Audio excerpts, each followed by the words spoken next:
Assalamualaikum. Hai. Pernah tak korang terfikir macam mana Al-Quran dicetak dalam skala besar?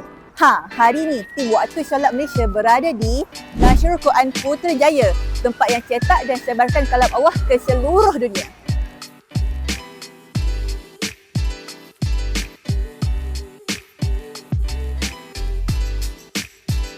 Nama saya Ashraf Amir. Saya adalah tour galeri di Kompleks Nasrul Quran ataupun in-house guide. Di sini lebih kurang 4 tahun dah bekerja. Dan untuk Nasrul Quran ditumbuhkan mula pembinaan pada tahun 2016 dan mula beroperasi pada tahun 2017. Dan fungsi utama Nasrul Quran adalah sebagai pusat percetakan Al-Quran. Di sini kami bukan saja mencetak Al-Quran, kami juga mencetak buku-buku agama, dan di sini kami menghasilkan Al-Quran bukan tujuan untuk distribusi dalam negara saja, tapi juga dihantar ke luar negara. Baik, sekarang kita berada di Galeri Manuskrip Al-Quran. Untuk galeri ini mempamerkan manuskrip Al-Quran tulisan tangan dengan hiasan-hiasan yang mempunyai 1001 makna. Dan dapat lihat sebelah saya ni, ini adalah contoh manuskrip tersebut, iaitu surah Al-Falaq. Ayat Quran ini disalin menggunakan tangan, corak ini dilukis menggunakan tangan dan dihiasi dengan daun emas 24 karat. Ini adalah emas tersebutlah, 24 karat. Fungsi emas ni adalah untuk mencantikkan Al-Quran, manakala tulisan yang digunakan pakai adalah menggunakan kaligrafi hak nasakh mengikut kepada resam Osmani. Corak dia pula menggambarkan keindahan sesuatu tempat. Jadi kalau tadi macam saya sebutkan, nama dia Musa Malaysia. Corak dia menggambarkan keindahan dan juga seni budaya negara kita, Malaysia. Daripada bunga kebangsaan sampailah ke infrastruktur atau pembangunan-bangunan yang terkenal dekat Malaysia.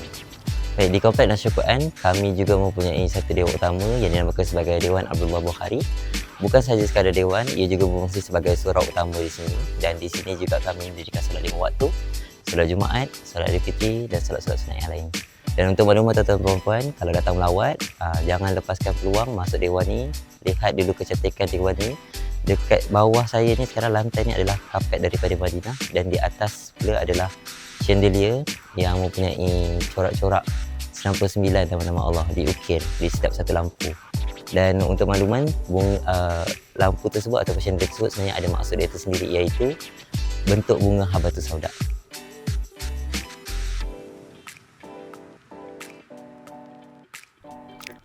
Di belakang saya sekarang adalah satu surah yang disalin menggunakan tangan, iaitu surah Al-Waqi'ah. Mengambil masa lebih kurang 3 tahun untuk penghasilannya, bermula daripada tahun 2017, 2018 hinggalah tahun 2019. Dan untuk maklumat tuan-tuan puan, warna-warna yang dipilih pada ayat tersebut sebenarnya mempunyai maksud dia yang tersendiri. Sebagai contoh, warna merah pada bahagian bawah ni, iaitu Ashabul Shimal, menunjukkan seseorang menerima buku amalan dengan tangan kiri. Jadi warna merah menggambarkan dosa ataupun neraka lah. Manakala warna oranye berbawa maksud kepada keuntungan, iaitu Ashabul Yamin, menerima amalan dengan tangan kanan. Dan warna hijau memohon kesejahteraan, doa-doa yang kita boleh terapkan amalan-amalan dia. Dan untuk ayat-ayat biasa akan berwarna hitam. Jadi bukan saja pada ayat, corak dia ni pun membawa maksud yang sama. Sebab itulah pemilihan warna pada corak ini menggambarkan isi kandungan dalam. Warna hijau, warna merah, warna hitam dan juga beberapa warna yang lain lah, iaitu warna-warna yang tenang, warna-warna syurga sebenarnya. Kita ada maksud yang tersendiri. Jadi dalam pemilihan warna ada cerita dia tersendiri juga.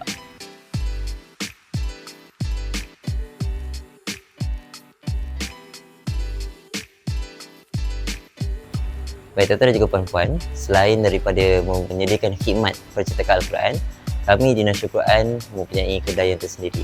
Di kedai kami menyediakan khidmat perpustakaan Al-Quran, wakaf Al-Quran. Kita juga menyediakan pelbagai produk jualan. Antaranya adalah keychain, fridge magnet, ada juga alatan-alatan solat.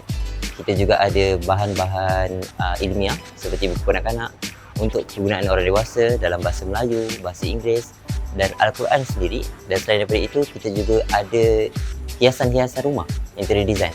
Antaranya nama Allah, nama Muhammad, ayat-ayat Al-Quran, zikir-zikir, dan juga kita mempunyai khidmat untuk hiasan rumah, iaitu interior design. Bagi siapa yang berminat nak tempah, boleh juga datang ke Yayasan Restu di Shah Alam dan juga Nasrul Quran di Putrajaya. Baik tuan-tuan dan juga puan-puan, sekarang kita berada di Galeri ID Islami, iaitu interior design Islami, galeri kami.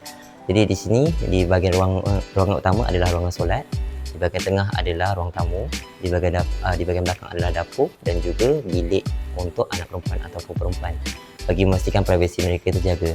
Warna-warna yang dipilih dan juga ayat-ayat Quran yang kita nak gantungkan selalunya perlu ada pemilihan yang terperinci juga. Contoh warna bangunan solat kita akan letakkan warna hijau, warna biru untuk mempamerkan keindahan syurga. Jadi ayat Al-Quran juga ada pemilihan-pemilihan yang tersendiri bagi memastikan ia sesuai dengan ruangan tersebut. Jadi untuk galeri ini juga dibuka kepada orang awam untuk sesiapa yang berminat nak tempah interior design untuk rumah sendiri, masjid, musola, ruangan solat peribadi dan sebagainya. Tuan-tuan dan juga puan-puan, sekarang kita berada di galeri yang kedua iaitu Galeri Mushaf Antarabangsa, dan di sini kita pamerkan alat-alat menyalin Quran. Selain daripada pameran alat-alat ini, kita juga ada pameran Al-Quran yang kita buat untuk luar negara, Al-Quran yang dihadiahkan daripada luar negara, menunjukkan pertalian antara Malaysia dan juga negara tersebut, pameran pedang para sahabat dan juga kain kiswah, dan juga Al-Quran daripada zaman Sayyidina Uthman. Dan untuk bahagian ini adalah alat-alat dia. Semua alat-alat ni adalah alat-alat tradisional yang diguna pakai daripada zaman dulu sampailah sekarang. Antaranya adalah yang dekat tangan saya ni iaitu pokok paku resam. Pokok paku resam ni adalah salah satu pokok hidupan liar yang selalu kita jumpa dekat dalam Malaysia. Dan ini merupakan alat yang paling senang dijumpai dan juga sangat kerap diguna pakai oleh penyalin.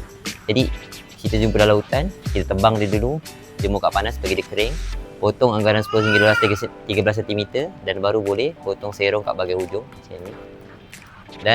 Dan penghujung itu bucunya kita akan asal jadi mata penfat macam ni. Baru kita celupkan dalam dawat dan kita akan buat proses penyalinan. Dan untuk proses ini mengambil masa anggaran bagi satu muka surat 6 hingga 10 jam. Bagi 30 juzuk Al-Quran 2 hingga 4 tahun. Pernah paling sekejap siap dan paling lama adalah selama 7 tahun.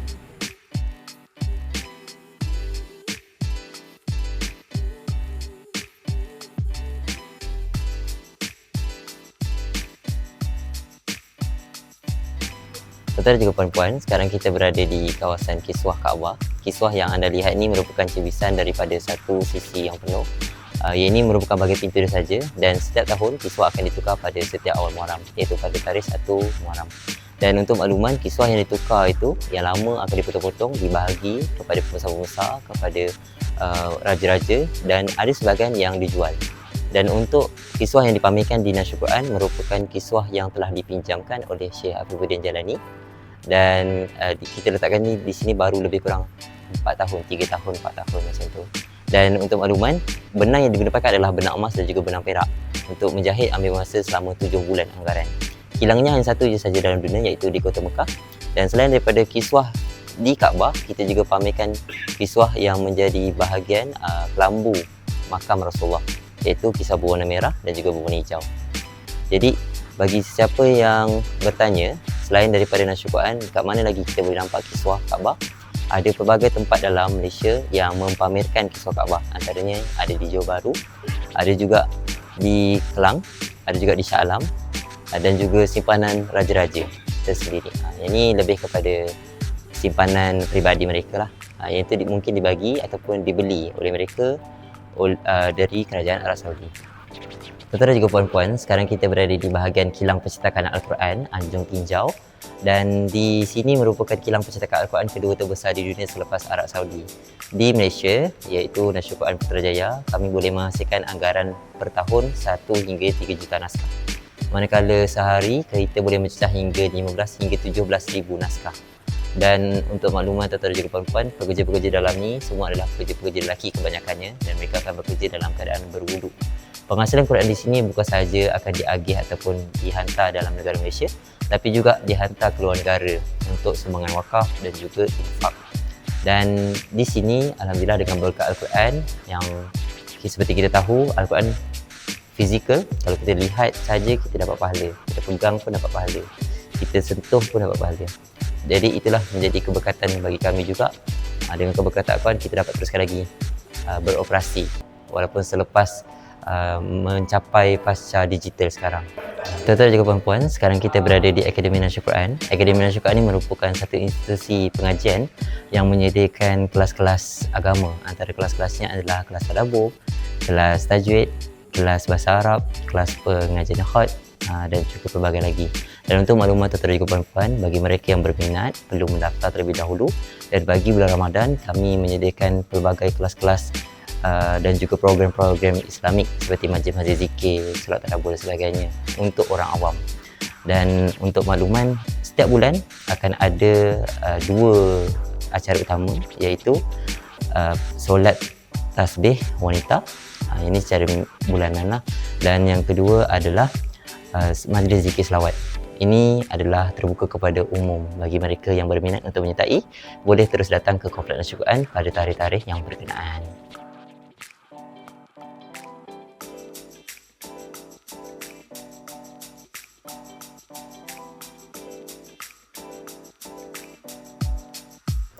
Menarikkan tempat ni. Jadi, kalau korang nak tahu lebih banyak info tentang Al-Quran, jangan lupa datang ke Nashrul Quran Putrajaya. Jangan lupa juga untuk muat turun aplikasi Waktu Solat Malaysia dan ikuti akaun media sosial kami di semua platform. Assalamualaikum.